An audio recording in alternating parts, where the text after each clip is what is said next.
হরে কৃষ্ণ। বেগুন তো কিনেই খাওয়া হয়, তবে টাটকা বেগুন তুলে খাওয়ার মজাই আলাদা। তবে এটাও কিন্তু ওই কেনাই, ফ্রিতে নয়। আর বেগুন তুলতে গিয়ে হাতে কাঁটা লাগলো। আর যাব না বেগুন তুলিতে, ও ললিতে গানটা মনে পড়ে গেল কাঁটা লাগতে। তো বাবানকে সকালবেলা ডিম ভাজা আর ওই আলুতে একটু মশলা মেখে ওই দিয়ে ভাত খাইয়েছি। আজকে অনেক মাছ পেয়েছি, মানে দিয়ে গেছে আর কি, কেনা।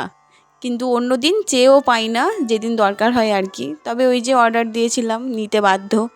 তো মাছগুলো অনেকটাই হয়ে গেছে। এই মাছটাই আমাদের ঠিকঠাক হতো, তবে সামনে একটা বার আছে, আবার বিয়ে বাড়িও আছে, যে কারণে এতটা লাগতো না। তবে কি আর করার, যেখানে 2 পিস করে খাওয়া হতো সেখানে 4 পিস করে খেতে হবে। এই মাছটা যদি আমি ঝাল করতাম, আমার ছেলে বা আমরা দুজনে কেউই খেতাম না। মাছটাকে এই জন্য বেশ কড়া করে ভেজেছি, পেঁয়াজ লঙ্কা এইসব দিয়ে মেখেছি। কারণ ঠিক এইভাবে মাছ মাখলে আমার ছেলে আর আমি দুজনেই খুব ভালো খাই।